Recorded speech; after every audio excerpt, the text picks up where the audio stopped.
የተፈጠረው ነገር እኮ እኔ ራሱ ልጅ ሊኖረኝ ይችላል እንዴ አይሚ አርግዛ ነው ልጅ ግን በስተት የተፈጠረ እንደማይሆን ተስፋ አደርጋለሁ ምክንያቱም በለው እሱ ከኔ ጋር ምርጥ ጊዜ እያሳለፈ ነበር ምንድነው የተፈጠረ ያለው ለምንድን ነው ማልጠራት ምን አገባሽ አይሚ ተነሽ እኔ አልገባኝም ቢሰሙት ምንድነው አይሚ ወደቀች ሰላም ውድና የተከበራችሁ መለዮ ጨረቃ ቤተሰቦች እንደምን አላችሁ? ቪዲዮን ከመጀመራችሁ ፊት ግን መለዮ ጨረቃ ቤተሰብ የሆናችሁ በአጠቃላይ ማለት ነው ቪዲዮ ላይክ በማድረግ ጀምሩ እስቲ እባካችሁን። ቤቱን ደግሞ ሰብስክራይብ በማድረግ ጀምሩ፣ በጣም ደስ ይለኛል። ቪዲዮ ተደራሽነቱን እንዲሰፋ ታደርጉልኛላችሁ ማለት ነው ቤተሰቦቼ። እንግዲህ ትናንትና ቪዲዮን አይተነዋል። ይህን ሰሞን እየተፈጠሩ ያሉት ነገሮች በአጠቃላይ በጣም ግራ እያጋቡን ነው። በጣም እየተጨነቃችሁ ነው። ግን እናንተ መጨነቅ የለባችሁም። ሰው ሀገር ያላችሁትና ራሳችሁን ጠብቁ። እናንተ ማድረግ ያለባችሁ መጸለይና መጸለይ ብቻ ነው ብዬ አስባለሁ። እንግዲህ ብሩኬ ያቺን ልጅ ለምን እንዳገኛት ሩም ውስጥም ተናግሯል። ለማናገር እንደሆነ ክሱን ለምን እንደከሰችው ሊጠይቃት እንደሆነ ተናግሯል። ግን ደግሞ ማግኘት የነበረበት ካፌ ነው እንጂ ሩም ውስጥ ማግኘት የነበረበት ብዬ አላስብም። ምክንያቱም ለይታ ራሱ አይሚም ማንም ሰው ቢያይ ምን ያስባል? እናንተስ ትናንትና ምን አስባችሁ ነበር የሚለው ነገር እስቲ በአጠቃላይ እንወያይበታለን። አስተያየታችሁን ኮሜንት ላይ ጻፉልኝ። አይሚ ደግሞ እንግዲህ ዛሬ እንደ ማንኛውም ሴቶች መሆን እንደምችል እያሳየች ነው። እንግዲህ ልጅቷን ለማስቀናት ብዙ ነገር እያደረገች ነው። ይሄ ነገር የፉክክር ቤት ሳይዘጋ ይሄዳል የሚባለው ነገር እየሆነ ነው ብዬ አስባለሁ። ቤተሰቦቼ የእናንተን ሀሳብ አስተያየት ኮሜንት ላይ ማየት ፈልጋለሁ። ሙሉ ቪዲዮን ብችሉ ብታዩልኝና አስተያየታችሁን ኮሜንት ላይ ብትሰጡኝ ብትነግሩኝ ደስ ይለኛል። ወደ ቪዲዮ እንሂድ። ከቤኪ ጋር ነው ቤኪ ነው ችግሮች ውስጥ እንድገባ ያደረገኝ። ቤኪ እኮ ያደረገው ነገር ጥሩ እኮ ነው። አይሚ ያን ወረቀት ሲሰጣት ተጨንቃ ነው ከአንተ ጎን ለመሆን ፈልጋ ነው እኮ ቤኪን ቤቱን አሳየን ብላ የመጣችሁ። ስለዚህ በቤኪ እኔም አልፈርድም ብዬ ነው የማስበው። ምክንያቱም ብሩኬም ቢሆን በቤኪ መፍረድ የለብም። አይሚ ተጨንቃ ነበር። ምክንያቱም የክስ ወረቀት ሲመጣላት ይሄ የክስ ወረቀት ምንድን ነው ከጎኑ አለብኝ ብላ ተጨንቃ አስባ ነው ወደ አንተን የመጣችሁ የነበረው። አንተ ግን ከእሷ ጋር ሩሙን ስታይክ ምን ታስብ? አሁን እዚህ ጋር ቤኪን ጥፋተኛ ማድረግ የለብም። ጥፋተኛ አሁንም ቢሆን አንተ ነህ። ልጅቷን ማግኘት ነበረብህ ካፌ ነው እንጂ ሩም ውስጥ ማግኘት አልነበረብም። በቃ ቤኪም ደግሞ ይህን ነገር ሊያስብ አይችልም። ከልጅቷ ጋር ሩም ውስጥ ታወራታለህ ብሎ አያስብም። ማናችንም አናስብም። ለምን የሁሉ ነገር እየተፈጠረ እያየክ ደግመህ ይህን ጥፋት አይሚ አሁን ባይዘወይ በአይሚ አንፈርድም። ለምን ማንም ሰው እኛም አይተን እኮ መጀመሪያ ብዙ ነገር አስበን ነበር። ብዙ ነገር ትናንትና ኮሜንት አይቻለሁ። ጥፋተኛ ብሩኬ ነው ጥሩ ነበር። ስለዚህ ይሄ ነገር እንደሚፈጠር እያወቅ ለምን ልጅቷን ሩም ውስጥ አገኛት? በቃ ቤኪ ጥፋተኛ ነው ብዬ እኔ አልፈርድም። ከዚህ በኋላ የሃይሚንም ትረስት እምነት ማግኘት የሚከብር ነው ይመስለኝ። በጣም ከባድ ነው። ምክንያቱም ትናንትና በጣም ነው ልቧ የተሰበረው። ምክንያቱም ሩም ውስጥ ከእሷ ጋር አገኛለሁ ብላ አላሰበችው ነበር። እና ደግሞ እኛም አናስብም። ይሄ የማይታሰብ ነገር ነው ባይዘወይ። ምክንያቱም በምንም ተአምር ከእሷ ጋር ሩም ውስጥ ትገኛለህ ብለን አላሰብንም። እሷን ማውራት ካለብህ ካፌ ነው። ኢቨን ከዚህ በፊት ካፌ እንኳን አግኝታት ቪዲዮ ተልኮላታል እንዴ? ላይሚ ቮይስ ተልኮላታል እንዴ? ስለዚህ ያን ነገር እያወቅ ሩም ውስጥ ደግሞ ብትያዙ የሆነ ሰው አይቷቸው እንኳን ቪዲዮ ቢላክላት ብላ አታስብም ወይ እንዴ? ብሩኬ አውቃለሁ አሁን ላይ ተጫንቃል፣ ብዙ ሀሳብ አለብህ። ግን ደግሞ ቢያንስ አንድ እርምጃ ስትራመድ የነገውን ማሰብ አለብህ ብዬ አስባለሁ። ይህ የኔ ግል አስተያየቴ ነው። የእናንተን ሀሳብ አስተያየት ደግሞ እስቲ ኮሜንት ሊጻፉልኝ ቤተሰቦች። ሁሉም ነገር ለመጨረስ ፈልጌ ያንን መጠሪያ ለምን እንዳመጣችሁ እየጠየቅኩ ነበር። ሲጀመር የዛ መጠሪያ ጉዳይ እዚህ ጋር ይዘጋ። ውሸት ነው፣ አይሆንም። ይሄ መጠሪያ ውሸት ነው እንዴ! በምን መንገድ ነው? በምን ወይ ነው? በምን አቅጣጫ ነው አንተ የምትከሰሰው? ልምን ልጁን ክዳሃል? ልጁ ያንተ ነው። በምንም መንገድ እኮ ልትከሰስ አትችልም። ወይ ደግሞ አይንከባከበኝም ብላ ራሱ ብትናገር ለፖሊስ ልትከሰስ አትችልም። ስለዚህ የክሱን ነገር እርሰው እንዴ! እንደ ማንኛውም ጤነኛ ሰው ስናስበው ይሄ ክስ ውሸት ነው፣ እቺ ልጅ እየዋሸች ነው ብዬ ነው የማስበው። ቤተሰቦቼ አንተ ራሱ ስታስበው በምን መንገድ ነው ልትከሰስ የምችለው? ስለዚህ ይሄ ነገር ውሸት ነው ብዬ ነው የማስበው። የእናንተን ሀሳብ አስተያየት ደግሞ ኮሜንት ላይ ጻፉልኝ። ማናገር ራሱ ቢኖርብህ ከካፌ ነው እንጂ ማናገር የነበረብህ ሩም ውስጥ ማናገር አለብህ ብዬ አላስብም። እና ሃይሚም ለሁሉም ሰው መልስ ይዤ እመጣለሁ ብዬ ነበር የጠበኩት። እኛማ የምንፈልገው እኮ የእናንተን ሰላም ሁሉ ነገር እንዲቋጭ ነው። ግን ደግሞ ማናገር የነበረብህ ሩም ውስጥ ሳይሆን ካፌ ውስጥ ውጭ ላይ ወይ ደግሞ ከአይሚ ጋር ተገናኝተህ ነው እንጂ አይሚ እኮ የመጣቸው ከአንተ ጎን ለመሆን ነበር። ታንተ ነው መቼም ቪዲዮን አይተዋል። ከአንተ ጎን ለመሆን ያን የተሰጣትን የፖሊስ ጣቢያ ወረቀት እሷ የሰጠቻትን ለአንተ ለመስጠት ነበር የመጣቸው። ግን አንተ ግን እዛ ውስጥ ስትገኝ ምን ታስብ? ልጅቷ አይሚ ምን ታስብ? እንግዲህ ማንም ሁሉም ቤተሰብ ያሰበውን ነገር ነው ያሰው ማሰበችው። ልክ ነኝ? አንተ እኮ እናውቃለን ባህሪክ፣ ምን አይነት ሰው እንደሆንክ፣ ምን አይነት ጥሩ ሰው እንደሆንክ፣ ምን ነገር እንደማታደርግ እናውቃለን። ግን ሩም ውስጥ ጠርተህ ማውራት አልነበረብክም ነው። አሁን በቃ ካፌ ማውራት ትችላለህ ከእሷ ጋር ብለን ነው ያሰብነው። ያንተን ሀሳብ አስተያየት አይተናል። እስቲ የቤተሰብ አስተያየት ደግሞ እናንተ ደግሞ ኮሜንት ላይ ጻፉልኝ። እኔና ከሃይሚ ምረጥ አለችኝ፣ ሃይሚን አልኩኝ፣ ሃይሚን ነው አለች። በቃ ይሄማ የታወቀ እኮ ነው። ልትመርጥ የምትችለው ሃይሚን ነው። ከሃይሚ ውጭ ማንን ትመርጣለህ? በምንም መንገድ ብንሄድ አይሚን የምትመርጠው። ልጁ ራሱ ያንተ ቢሆን ልጁን በውጭ አሁን እውነት ትረዳዋለህ እንጂ ከአይሚ ጋር እንደማትለያይ ጋሽዬም ተናግረዋል እኮ። እኛም አንፈልግም፣ አንተም አትፈልግም። አይሚም ቢሆን ለትንሽ ጊዜ ልታኮርፍ ትችላለች እንጂ ልጁ የአንተ ሆኖ እንኳን ቢረጋገጥ አይሚ ከአንተ ጋር ትቋረጣለች ብዬ አላስብም። ምክንያቱም አንተና አይሚ መቼም አትለያዩም።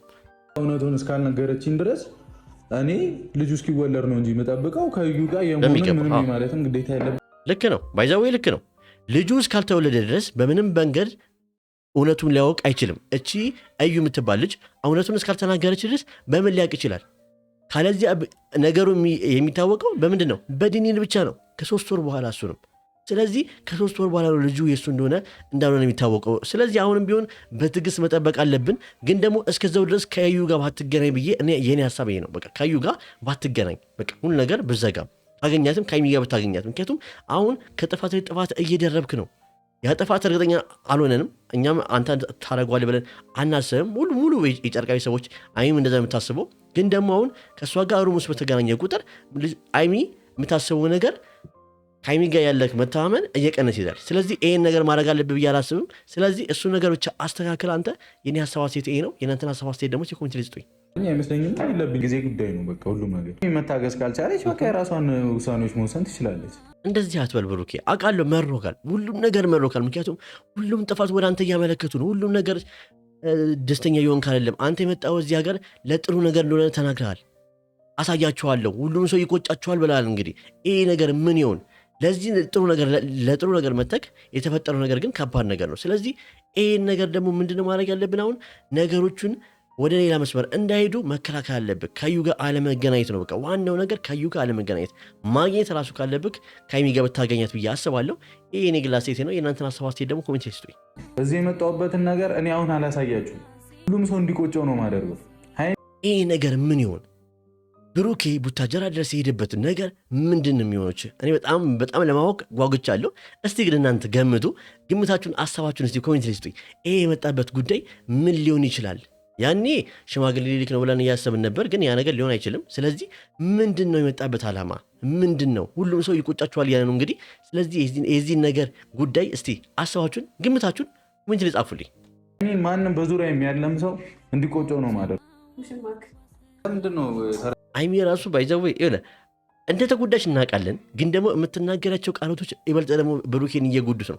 ብሩኬም እኮ ሳይጎዳ ቀርቶ አይደለም፣ ግን አሁን ላይ እያስተዋለ አይደለም ምንም ነገር እያደረግ ያለው እንጂ አሁን ትላንትና ልጅቷን እርግጠኛ ነኝ ሩም ውስጥ ደጋሚ ቀጥሮ እሷን ያወራታል ብዬ አላስብም። ግን በቃ እያስተዋለ አይደለም፣ በቃ ልጁ ልክ እያሰበ አይደለም አሁን ላይ። ምክንያቱም ብዙ ነገር ተዳርቦበታል።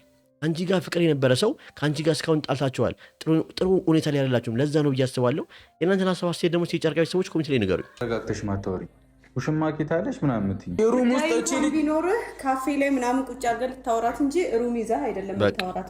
እኛም ያልነው እሱን ነው። እኛም እኮ ያልነው ለአንቺ እየተናገረን የነበረው ትናንትና ኮሜንት ላይ እሱን ነው። ማግኘት ካለብክ ውጭ ነው እንጂ ማግኘት የነበረብክ ሩም ውስጥ መገናኘት አልነበረብን። በቃ አሁን ትልቁ ጥፋት የሰራው ትናንትና ይሄ ነው በቃ። ምክንያቱም ከጥፋት ላይ ጥፋት እየሰራ ያለው ይሄ ነው። ትናንትና እሷ ጥሩ ነገር ስትመጣ አንተ ግን ያገኛት ከማን ጋር ነው? ከዩ ጋር ሩም ውስጥ አገኘችክ። ስለዚህ ልቧ በዚሁ በኩል ተሰብሯል። አሁን ላይ ምንም ነገር ብትናገርክ ቻለው ብሩኬ። ይህም ቀን አልፎ ነገ የምንስቅበት ቀን ነው። ባይዘወይ አንተና አይሚ እንደማትለያዩ ሁላችንም እናውቃለን። ግን ለጊዜው የሚፈጠረው ነገር ቤተሰቦችን እየጎዳ ነው። ባይዘወይ መለዮ ጨርቃ ቤተሰቦች በጣም እየተጎዱ ነው። እናንተን የሚከታተሏችሁ ደግሞ የማዳም ቀሞች ናቸው። ከስራ በኋላ ደከም ሲሉ ማየት የሚፈልጉት ምንድን ነው? ሳቅ፣ ጨዋታ፣ ፍቅራችሁን ነው። አሁን ላይ ግን እየተጎዱ ነው፣ እያለቀሱ ነው። ስለዚህ ለእነሱ ስትሉ እንኳን ጥሩ ነገር ለማቅረብ ሞክሩ። በቃ ቢያንስ ፍቅራችሁን አሁን ላይ አሳዩን። 3 ወር ሙሉ አላችሁ። ስለዚህ 3 ወር ሙሉ ልጁ እስከሚወለድ ድረስ ፍቅራችሁን አሳዩን። በቃ ፕራንካችሁ፣ ሳቃችሁ ነው የምንፈልገው። ከዛ በኋላ የሚሆን ነገር ይሆናል ብዬ አስባለሁ። የእናንተን ሀሳብ አስተያየት ደግሞ ኮሜንት ላይ ጻፉልኝ። ባይዘዌ እዚህ ጋር አውቃን የገለጠችው አልጋውን የገላለጠችው አውቃ ነው። ምክንያቱም እሷን ስለጠላቻት እንድትቀና ስለፈለገች ነው። አሁን አይሚ እዚህ ገመን እየሰራች ነው፣ የማስቀናት ስራ እየሰራች ነው። በቃ ለማስቀናት እየሞከረች ነው እዩን። ግን ይሄ ነገር የፉክክር ቤት ሳይዘጋዳል ይሆናል። በቃ ፉክክር አታርጉት። ሁሉ ነገር ማንነት የለኝም እንደዚህ ብለሽ ከእርጉዝ ሴት ጋር ታስብኛለሽ። በጣም አሳዝነሽ አይደለም እኮ ይሄ ማንም ሰው የሚያስበው ነገር ነው። እኛም ሁላችንም ትናንትና ስናስብ የነበረው እሱን ነው። ማንም ሰው ያን ቪዲዮ ሲመለከት የሚያስበው ነው የሚያስበችው። ባይዘወይ እርጉዝ ስለሆነች አይደለች ማን ባይዘወይ በሌላ መንገድ እኮ አስበን አይደለም። ያንተን ማንነት ያንተን ጥሩነት ሁላችንም እናውቀዋለን። ያን ነገር ታደርጋለህ እያልን አይደለም። እንዴ ልጁ ያንተ አይደለም እያለን እንግዲህ እየተከራከረን አሁን ሌላ ጥፋት ትሰራለህ ብለን አናስብም እኮ። ግን ደግሞ ምንድነው ሩም ውስጥ ከአንድ ሴት ጋር ከእሷ ጋር ከዩ ጋር መገናኘት አልነበረብም ነው እንጂ እያልን ያለው በሌላ ነገር ጠርጥራክም አይደለም ሀይሚ ብዬ አስባለሁ። እኔ ጠርጥራክ አይመስለኝም። የኔም ሀሳብ ደግሞ ጠርጥሬው አይደለም፣ ግን መገናኘት ስለሌለበት ነው። ቢያንስ ውጭ ብትገናኙ ጥሩ ነበር ብዬ አስባለሁ። የእናንተን ሀሳብ አስተያየት ደግሞ እስቲ ኮሜንት ላይ ጻፉልኝ። ምንም ባልተረጋገጠ ነገር ላይ እኔና አንቺ መለያየት በጣም አሳስቦኝ ነበር። አዎ በጣም ባይዘዌ አሁን ላይ ምንም የተጨበጠ ነገር የለም፣ ግን ደግሞ ሁለታችሁም ጋር ያለው ነገር ጥሩ አይደለም። በቃ ምክንያቱም በቃ ምንም ነገር የለም እኮ አሁን ላይ ልጅቷ እንዳረገዘች ነው እንጂ የሚታወቀው ልጁ ያንተ ይሁን አይሁን አይታወቅም። ስለዚህ አሁን ላይ ይህን ነገር ምንም ነገር ባልተረጋገጠ ነገር ውሳኔ መወሰንና መጠላታችሁ ልክ ነው ብዬ አላስብም። አሁን እዚህ ጋር ኦን ብላ ነው እንከባበር ስነስርዓት በቃ እዚህ ጋር ኦን ብላ በቃ አላ እኔ እዚህ ጋር በጣም ነበር መጀመሪያ በቃ አይሚ እንደዚህ አይነት ስራ ሳለች ማለት እኔ ግራ ገብቶኛል። በቃ እያደረጉ ያሉት ነገር ምንድን ነው? ፉክክር አይሆንም፣ እልህ አይሆንም፣ ፍቅር ውስጥ ፉክክር እልህ አይሆንም። በተለይ ደግሞ በዚህ ጉዳይ ላይ ፉክክር ጥሩ ነው ብዬ አላስብም። ወደማይሆን ነገር ነው የሚሄዱት። ሲጀመር እርግጠኛ ነኝ ያስጠራቻት አይሚ ነች። ምክንያቱም እሷን ለማስቀናት እየሞከረች ስለሆነ እሷም ደግሞ በተራው አይሚ ከሱ ጋር የሆነች ለማስቀናት እየሞከረች ነው። ይሄ ማስቀናት ግን ወደ መጥፎ መንገድ እንዳይሄድ ብዬ አስባለሁ። እንደምታየው አልጋውም አልተነጠፈም። በቃ ሙሉ ለሙሉ አይሚ እየሰራች ያለችው አሁን እሷን ለማስቀናት እየጣረች ነው። ይሄ ነገር ደግሞ ወደማይሆን መንገድ እንዳይወስዳችሁ ባካችሁ። እልህ ጥሩ አይደለም። በእልህ አትጋቡ። አሁን ላይ እልህ ሳይሆን ወደ እልባቱ ብትሄዱ ጥሩ ነው ብዬ አስባለሁ። መለይ ጨረቃዊ ሰዎች እስኪ እናንተን ሀሳብ አስተያየት ደግሞ ኮሜንት ላይ ጻፉልኝ። ልወጣ ስል ነው ደግሞ የመጣሽው። ስትቆይ ልወጣ ነበር። እኔ ብሩክ ነው እንደዛ ማደርገው ነበረ። ሁሉንም ነገር ትችው። እቺ ልጅ ግን ምንድነው ሁሉ ነገር ትችዋለች ያለች? ምን ይተውሹ? ባይዘው በነገር ላይ ነገር እየጨመርሽ ነው እንጂ ምን ተውሽላቸው? እስቲ ምን ብታዩ እኮ ልጁ ያንተ አይደለም በቃ የዋሻው ነው ነበር ብለሽ ተናገሪ ነበር። ግን ቀን ወደ ቀን ነገሮችን እየጨማመርሽ እነሱ እንዲጣሉ እያደረግሽ ነው እንጂ ምንም እየተውሽ አይደለም። እኔ ትችው ነበር። ምን ይተውሹ? ምንም እኮ የተውሹ ነገር የለም እንዴ። ነገሩን ከማባባስ ውጪ ምን አረግሽ? እስቲ ምን አረግሽ? ቤተሰቦቼ አይን በቃ ለማስቀናት ቆርጣ ተነስታለች። እዚህ ጋር አወዳደቋ እኔ በጣም ደንግጬ ነበር። በቃ የባለፈው ነገር ድጋሚ እንዳይፈጠር ብዬ በአወዳደቋ በጣም ደንግጬ ነበር። እናንተ መጀመሪያ ላይ ቪዲዮ ላይ ስታዩት ደንግጣችሁ ነበር በጣም። ምክንያቱም አወዳደቋ ደስ አይልም ነበር። ባይዘዌ እንደዚህ አይነት ነገር በቃ ይሄ ነው መጨረሻው። እልህ በተፈጠረ ቁጥር የሚፈጠረው ነገር ጥሩ አይሆንም። ሁለታችሁ ሙጡልኝ፣ እኔ አልፈልግም። በቃ አሁን ሁለቱም እልህ ስለሆኑ ሁለቱንም አስወጥቶ ብሩኬ እረፍ ማለት የፈለገው ማለት እኔ አሁን ላይ የአይሚ እልህ መጋባት ደግሞ ጥሩ ነው እያላስብም በቃ ሰዎች። ምክንያቱም ነገሮችን በእርጋታ መንፈስና እልባቱ ይምጣ ምንድን ነው መፍትሄ ብሎ በማሰብ ነው እንጂ ነገሮችን በእልህ በሄድና መፎካከር ጥሩ ነው ብዬ አላስብም። ሲጀመር ብሩኬ አንቺ ብቻ ነው፣ ምንም መፎካከር አያስፈልግም፣ እልህ አያስፈልግም ብዬ አስባለሁ። የዛሬ ቪዲዮ እንግዲህ ይህን ይመስል ነበር። የእናንተን ሀሳብ አስተያየት ደግሞ ኮሜንት ላይ ጻፉልኝ። እንግዲህ ቤቱን ሰብስክራይብ ላይ ያደረጋችሁ ቤቱን ሰብስክራይብ በማድረግ ቤተሰቡ ነው። ቤተሰቦቼ እናንተስ ምን ታስባላችሁ የሚለው እናያለን። በቅርቡ 100 ሺህ ገብቼ የአይሚና የብሩኬ ጠበቃ እንደመባል እርግጠኛ ነኝ። 100 ሺህ እንደምንገባ ደግሞ እርግጠኛ ነኝ። እስከዚህ ዓመት መጨረሻ 100 ሺህ ያስገብታችሁኝ እንደማይ እርግጠኛ ነኝ። አመሰግናለሁ። አክብራችሁ ስለምታዩኝ በጣም ነው የማመሰግነው። ቤተሰቦቼ እወዳችኋለሁ።